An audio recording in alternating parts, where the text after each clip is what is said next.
دیکھیے نبی صلی اللہ علیہ وسلم نے فرمایا، بخاری مسلم کی حدیث ہے، نبی صلی اللہ علیہ وسلم نے فرمایا تمہاری یہود سے لڑائی ہوگی، جہاد ہوگا، یہاں تک کہ کوئی یہودی اگر پتھر کے پیچھے چھپے گا تو پتھر کہے گا کہ اے مسلمان یہ یہودی ہے، اس کو قتل کر دے، یہ میرے پیچھے چھپا ہوا ہے۔ ہر درخت بھی گواہی دے گا، ہر پتھر بھی گواہی دے گا سوائے غرقت درخت کے۔ یہودیوں کو کوئی مقدس درخت ہے جو اسرائیل میں بہت زیادہ لگاتے بھی ہیں یہ لوگ۔ نبی صلی اللہ علیہ وسلم نے جب یہ بات ارشاد فرمائی تو اس وقت مسلمانوں کی یہودیوں سے ایسی کسی لڑائی کا تصور بھی نہیں تھا، ایک پیش گوئی تھی جو کسی کے خواب و خیال میں بھی نہیں تھا کہ صدیوں بعد جا کے ایسا ہو سکتا ہے۔ اس سے بھی پتہ چلتا ہے کہ ہمارے نبی صلی اللہ علیہ وسلم کی جو پیش گوئیاں ہیں وہ اگر وہ پوری نہیں ہوئی تو آپ ٹائم کا انتظار کریں، ایک وقت پوری ہو جائیں گی۔ 1300 سال تک مسلمانوں کو اس حدیث کا مطلب سمجھ میں نہیں آیا۔ عملی دنیا میں ایمان تو تھا سب کا کہ اللہ کے نبی نے جو فرمایا برحق ہے، کیونکہ یہودیوں سے میں نے بتایا نا لڑائی ہوئی نہیں ہے۔ جب مدینہ سے اور جزیرہ عرب سے ان کو نکالا گیا، یہ دنیا کے مختلف ملکوں میں جا کے آباد ہو گئے۔ اس کے بعد یہ ہمیشہ یا تو عیسائیوں کے زیر سایہ رہے ہیں یا مسلمانوں کے زیر سایہ رہے۔ ان کی لڑائی اگر ہوئی عیسائیوں سے ہوئی ہے، مسلمانوں سے ان کا کبھی ٹاکرا نہیں ہوا۔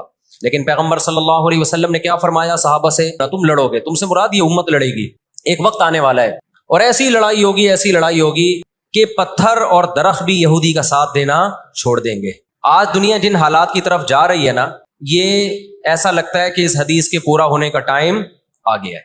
ہم جب قرآن مجید پڑھتے تھے، اب بھی پڑھتے ہیں، لیکن جب طالب علمی کے دور میں جب سمجھ کے پڑھنا سیکھا ہم نے، تو ہم جگہ جگہ قرآن میں دیکھتے تھے اللہ نے ان پر ذلت کو مسلط کر دیا ہے۔ میں بار بار کہوں یہودیوں سے ہماری مراد علی الاطلاق سارے یہودی نہیں ہیں، کیونکہ میرے بیان کو لوگ شارٹ کاٹ کے شارٹ کلپ بنا کے غلط چلاتے ہیں۔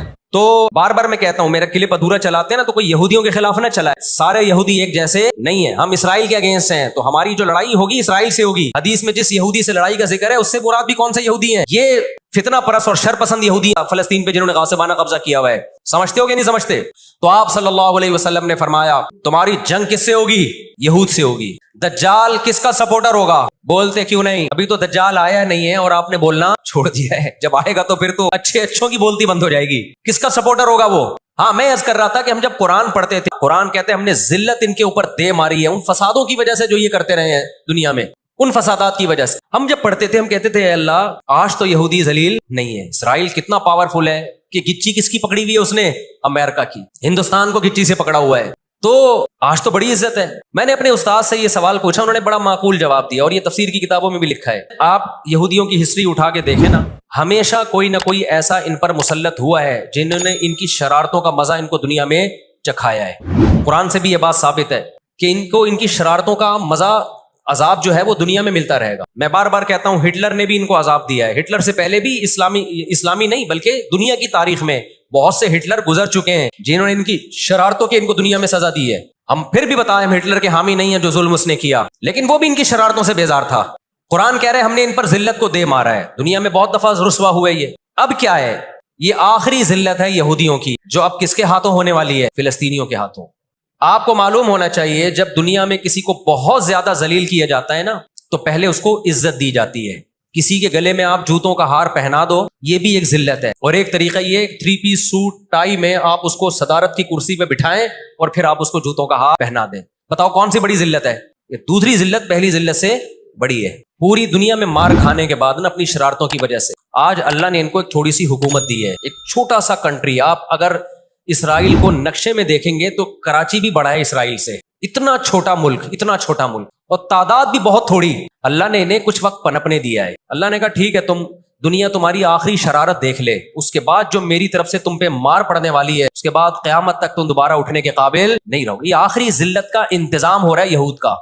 اور جو فائنل میچ ہوتا ہے نا وہ شاندار ہی ہوتا ہے۔ کیا خیال ہے؟ سیمی فائنل میں اتنا لوگ دلچسپی سے نہیں دیکھتے، کوارٹر فائنل میں اتنا دلچسپی سے بولو نہیں دیکھتے، جو فائنل میچ دیکھتے ہیں۔ اللہ نے ان کا ظلم پوری دنیا کے سامنے نمایا۔ آج جو غزہ پہ جو کچھ ہو رہا ہے پوری دنیا کے سامنے اللہ نے دکھا، پوری دنیا کو دکھایا نا اللہ نے کیا کر رہے ہیں، یہ کس طرح سے لوگوں کو لا کے آباد کیا فلسطین میں۔ پھر فلسطینیوں پہ اقوام متحدہ کی 60 سے زیادہ قراردادیں ہیں جس کی اسرائیل دھجیاں اڑا چکا ہے، 60 سے زیادہ، جس کو اسرائیل نے ماننے سے انکار کیا ہے۔ یونائٹڈ نیشن کی بات کر رہا ہوں میں۔ تو اللہ تعالیٰ ان کو تھوڑا سا پنپنے دے رہے ہیں کہ ٹھیک ہے اس دفعہ سیمی فائنل تم جیت لو، فائنل تک تو پہنچو نا تم، اس کے بعد ہوگا کیا؟ دیکھو آپ نے سنا ہوگا کہ لاتوں کے بت ہاتھوں سے نہیں مانتے۔ یہ جو اسرائیل جو کچھ کر رہا ہے نا، اس کا اصل حل مجھے بھی پتا ہے مظاہروں میں نہیں ہے، اس کا اصل حل ہے جہاد۔ اس کا اصل حل کیا ہے؟ جہاد۔ جو کہ فلسطینی کر رہے ہیں. میں نے جب لوگوں کو یہ کہا نا کہ اپنے ملک میں پرامن مظاہرے کرو، لوگوں نے کہا لو پرامن مظاہروں میں لگا کے لوگوں کی صلاحیتیں خراب کر رہے ہیں. ہم آپ کو جہاد سے نہیں روکتے، لیکن آپ جہاد اپنے ملک میں کرو گے توڑ پھوڑ کر کے، یا جہاں یہودی ظلم کر رہا ہے وہاں لڑائی کرو گے آپ. تو یہ عجیب منطق نہیں ہے کہ ظلم وہاں ہو رہا ہے، آپ نے اپنے ملک میں توڑ پھوڑ کرنا شروع کر دی، تو اس سے یہودی ناراض ہوگا یا خوش ہوگا؟ تو کہے گا اور اچھا ہے بم دھماکے کرو یار، پرامن نہیں، بہت بموں کے ساتھ کلاشن کوفوں کے ساتھ اپنی کنٹری میں مظاہرے کرو، ہمیں آ کے چھڑو یہاں پہ. ہم جہاد کے منکر نہیں ہیں، آپ سے زیادہ الحمدللہ جہاد کو مانتے ہیں، لیکن آپ یو کے میں، کینیڈا میں، پاکستان میں، سعودی عرب میں توڑ پھوڑ والے مظاہرے شروع کر دو گے، چاہے غیر مسلم کنٹریز میں بھی. خدا کی قسم اس سے اسرائیل کے وہ جوں بھی نہیں دیں گے. تو اس وقت آپ جوش سے زیادہ ہوش سے کام لیں. جوشیلی تقریریں کرنے والے بہت ہیں مارکیٹ میں، ابھی نعرے بھی یہاں لگ رہے ہیں، ہم یہ کر دیں گے، ہم وہ کر دیں گے. ان سے پوچھو کیسے کرو گے؟ شام کو گھر پہ جا کے گٹکا کھا کے سو جاتے ہیں. وہ جوشیلی تقریریں کرنے والے، میں مانتا ہوں جہاد ہی ہوگا، لیکن ہوگا کس سرزمین؟ جہاں یہودی لڑ رہا ہے وہیں لڑا جائے گا. میدان جنگ متعین کیا جاتا ہے لڑائی کے لیے. یہ نہیں ہوتا کہ آپ میدان جنگ میں نہیں جا سکتے تو جو میدان جنگ نہیں ہے اس کو میدان جنگ بنا دو. ایسا دنیا میں کبھی بھی نہیں ہوتا. یہ تو وہ جون پور کے قاضی والا قصہ ہو جائے گا کہ وہ سولی پہ لٹکایا ایک شخص کو، اس کی گردن موٹی تھی، وہ پھندے میں آ نہیں رہی تھی. انہوں نے کہا اس کی گردن چونکہ پھندے میں آ نہیں رہی ہے تو اس کی چونکہ آ رہی ہے اس کو لٹکا دو آپ. وہ کہے گا میری آ رہی ہے لیکن میرا قصور کیا ہے؟ تو یہ عجیب قسم کا جہاد ہے. آپ اپنے ملکوں میں یو کے کینیڈا میں آپ نے اگر توڑ پھوڑ کرنا شروع کر دی، وہ چھوڑے گا تھوڑی کینیڈا آپ کو. یو کے امریکہ میں آپ نے اگر توڑ پھوڑ شروع کر دی وہ چھوڑے گا تھوڑی. آپ کی اوقات کتنی ہے؟ لڑائی کے لیے سب سے پہلے میدان جنگ کا تعین ضروری ہے کہ لڑائی ان کی مرضی سے نہیں ہوگی. کہاں کہ وہ جہاں چاہ رہے ہیں، لڑائی ہماری مرضی سے ہوگی. ہم جہاں کہیں گے وہاں لڑائی ہوگی. میں سمجھا پا رہا ہوں اپنی بات؟ تو علاج بہت سے لوگوں نے جہاد کا انکار کر دیا، یہ بھی غلو ہے. اور بہت سے لوگوں نے ہر جگہ کو میدان جنگ بنانے کے چکر میں، یہ ایک طرف کی انتہا ہے. آج دنیا نے ان کو نہتا چھوڑ دیا ہے فلسطینیوں کو، لیکن وہ ڈٹے ہوئے ہیں. آپ ان کی مدد کر سکتے ہو جہاد کے ذریعے، ضرور کرو. کس نے منع کیا ہے آپ کو؟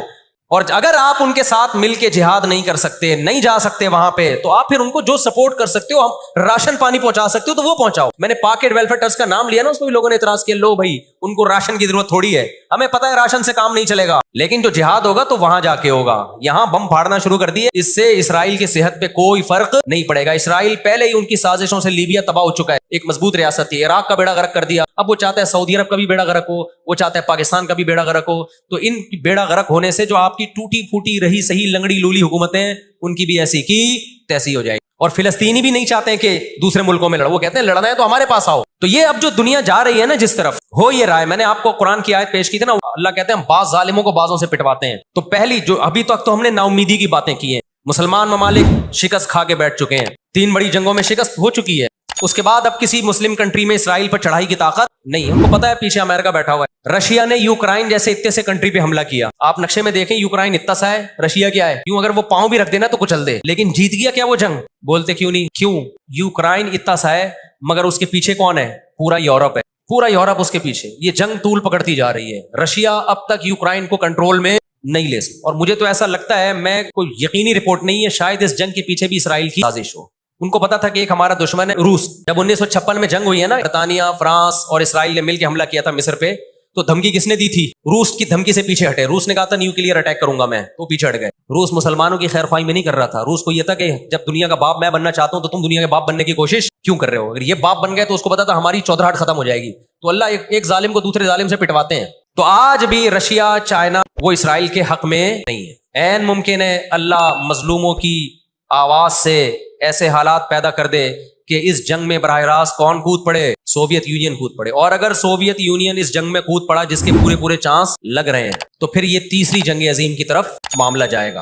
اور اس کے ذمہ دار مسلمان یا فلسطین نہیں ہوں گے، اس کے ذمہ دار ناجائز اسرائیل ہے. اس نے ناجائز قبضہ فلسطین پہ کیا ہے. اور پھر دنیا میں جو تباہی ہوگی نا، تباہی ہوگی، وہ میرے اور آپ کے تصور سے بھی زیادہ ہے. کیونکہ اب تلواروں سے یا صرف ہوائی جہازوں سے جنگ نہیں ہوتی، اب سب کے پاس نیوکلیئر ہتھیار ہیں، اب ایٹم بم چلیں گے. آج اگر دنیا انسانیت پہ رحم کھانا چاہتی ہے، آج اگر امریکہ، برطانیہ، جرمنی، فرانس، جو دنیا کے لیڈر کہلائے جاتے ہیں، آج اگر یہ چاہتے ہیں کہ انسانیت کو تباہی سے بچائیں، تو ان کو فلسطینیوں کا ہاتھ نہیں روکنا. ان کو کس کا ہاتھ روکنا ہے؟ جو اصل ظالم ہے نا یہودی، اس کا ہاتھ روکنا ہے. فلسطینیوں کے پاس اپنے دفاع کا پورا اخلاقی حق بھی ہے، مذہبی حق بھی ہے، قانونی حق بھی ہے. تو آج اگر یہ اسرائیل کا ہاتھ زبردستی روک لیتے ہیں تو دنیا بڑی تباہی سے بچ جائے گی. اور اگر دنیا اسرائیل کا ہاتھ نہیں روکتی اور اس جنگ کو بند کرنے کی کوشش نہیں کرتی، تو بھائی جو تیسری جنگ کی طرف معاملات جا رہے ہیں، اس کے ذمہ دار یہ لوگ ہوں گے جو دنیا میں تہذیب کے ٹھیکیدار ہیں.